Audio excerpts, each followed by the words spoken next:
Batman the Animated Series was a phenomenal show full of mature themes, dark imagery, and at times, horrific scenes.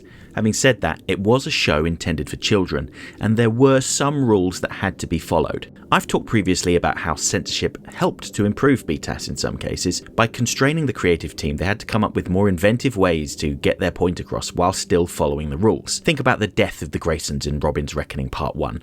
Rather than showing the couple fall to their death and hit the ground, all we see is the broken rope of their trapeze and hear the horrified screams of the crowd. Powerful stuff. However, there were some restrictions put in place that were very challenging to overcome, and that leads me to the topic of today's video, how Batman the Animated Series was forbidden from referencing the Mafia, and how they used the character of Rupert Thorne as a substitute. Kicking things off, I should probably explain the role of the Mafia in Batman comic books. Ever since Batman's inception in 1939, there have been criminal gangsters that you could infer were part of the Mafia, thanks to their Italian heritage. Characters like the gangster Salvatore Maroni, the man who threw acid in Harvey Dent's face while he was on trial, Anthony Zucco, the man who was running a protection racket on Haley's Circus and sabotaged the Graysons' trapeze when the owner wouldn't pay out, and probably the most well-known figure, Carmine Falcone, the Roman.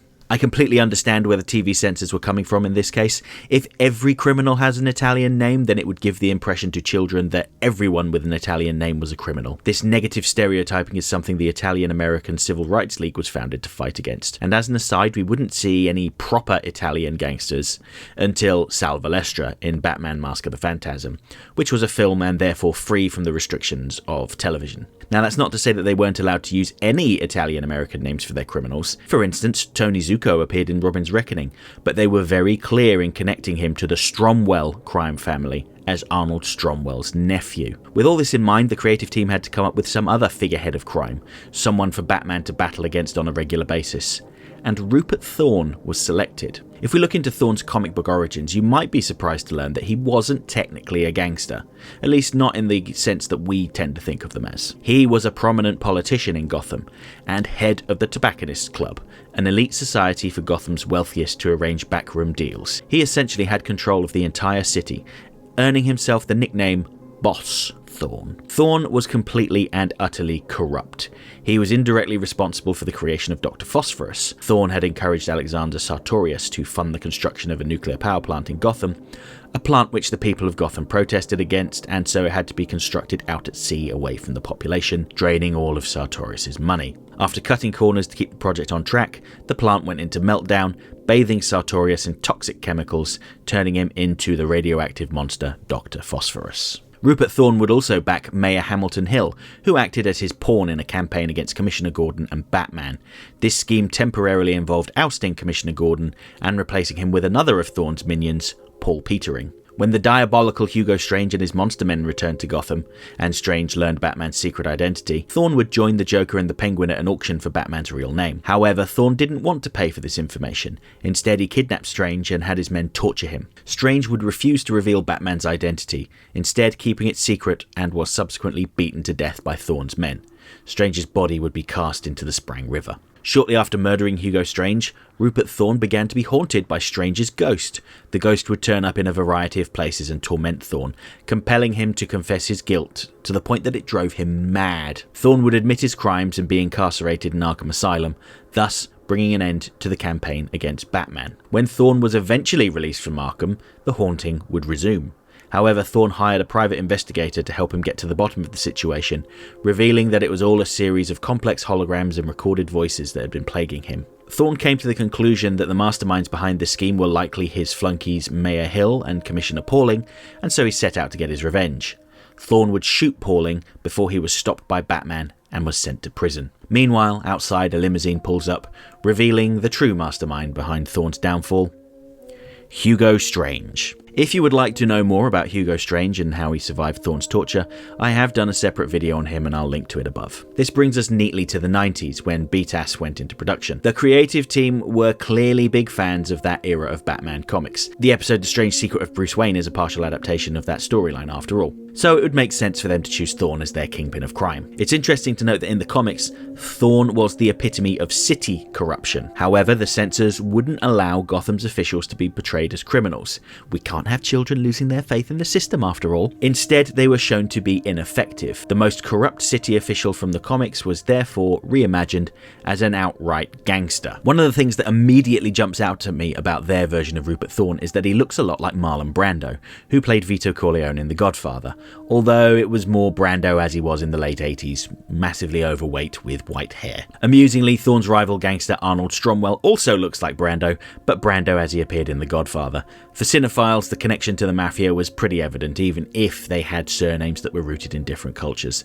The name Thorne has English roots, while Stromwell is a Germanic name. We first meet Rupert Thorne in the episode Two-Face Part 1. My favourite episode, by the way, and he is the primary target in Harvey Dent's crusade against organised crime. Thorne is a shipping magnate, read that as a smuggler no doubt, and seems to have his fingers in a lot of different criminal pies. A key thing about Thorne is that he isn't someone that gets his own hands dirty. He has staff to do that for him, and he seems to have the city's officials in his pockets. When his men are caught with military weapons, open fire on the police, and set off a bazooka, they're still able to walk free because the warrant for their arrest allegedly wasn't filled in correctly, which contributes towards Harvey Dent's breakdown. Arguably Thorne's most capable colleague is his assistant Candice, who is duplicitous. She lies and cheats her way to success, eavesdropping on Harvey Dent's psychiatric session and stealing his file. She would later disguise herself as a detective to gain the trust of Dent's fiancée Grace Lamont, and even later on she would conspire with Bane to overthrow Thorne and take over Gotham. Thorne takes the information from that file and uses it to attempt to blackmail Harvey Dent, although what he didn't count on was Harvey Dent surrendering entirely to his violent alternate personality, Big Bad Harv. Free from Harvey's shackles, Big Bad Harv would brutalise Thorne's men and fling the rotund Thorne across the room as if he were nothing. Thorne's reaction to this is to cower and order his men to defend him. When it's clear that Dent and Batman are too much for them, he flees in terror. One of the things I find genuinely amusing about Thorne in Two-Face Part 2 is that it's Thorne that seems to have the obsession with the number 2. All of his businesses that Two-Face targets are themed on the number 2, Club 22. Gemini Jewelers, the Two's Company Cafe, and his attorney is named E. Doubleday. It's almost like 2 is his lucky number, making it ironic that his downfall would come at the hands of Two-Face. Still, despite being caught red-handed trying to murder Two-Face and Grace Lamont, Thorne would not face prosecution. Chances are one of his flunkies took the fall for the boss. While Thorne appears in about half a dozen episodes, there are only really 2 episodes that I want to focus on. The first is It's Never Too Late. Now this is primarily a story about the aging gangster Arnold Stromwell and how he's losing turf to his younger rival Thorne. Stromwell's son Joey has gone missing and Stromwell believes that Thorne is responsible. Batman would reveal that Joey was in rehab trying to overcome a unspecified drug addiction, but looking at the way he's bedridden and drenched in sweat, he's likely addicted to heroin. And he would use this revelation to persuade Stromwell to turn state's evidence. After all, it was Stromwell's own involvement in the drug trade that got his son hooked. While Thorne isn't guilty of the kidnapping, he is guilty of other crimes, attempted murder and arson among them, and it really shows how brutal and merciless Thorne is. He claims he'd never do anything to Stromwell's family, he has a code of honour, but then attempts to kill Stromwell by blowing him up in the restaurant. You can't really trust anything Thorne says. The most revealing Thorne episode is Paging the Crime Doctor, and it's kind of ironic because he spends most of the episode sedated recovering from heart surgery. The episode shows us how Thorne treats his own family, specifically his brother Matthew. Matthew was a legitimate doctor, a colleague of Thomas Wayne and Leslie Tompkins, who lost his licence when he treated Rupert Thorne's gunshot wound and didn't report it to the police. Matthew would then become Rupert's official crime doctor, treating his men off the books for decades. Whenever Batman would cave one of Thorne's men's heads in, they would go and see Dr. Thorne to get fixed up. It was well within Rupert's power to see that Matthew had his licence restored to him.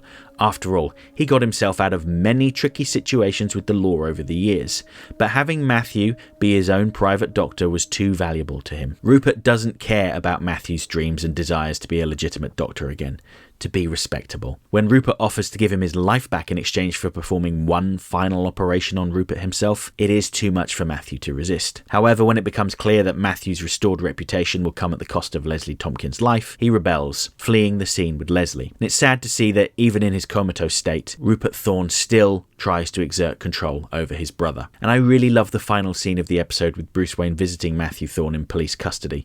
Bruce offers to help Matthew with his legal problems in exchange for a favour. Matthew immediately assumes the worst and demands that Bruce leaves.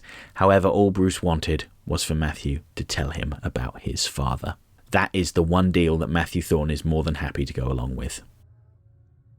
Rupert Thorne would make appearances in Shadow of the Bat Part 1, where he would be caught red-handed by Two-Face's flunky Gil Mason, and the excellent episode The Man Who Killed Batman, where Thorne featured as the head of a drug smuggling ring. Likewise, he would be a suspect for kidnapping Two-Face in Second Chance, and a source of information for Batman in Vendetta. Thorne's final significant appearance in BTAS would come in the episode Bane, although his role is fairly limited. He was responsible for bringing Bane to Gotham, hiring him to take out Batman once and for all.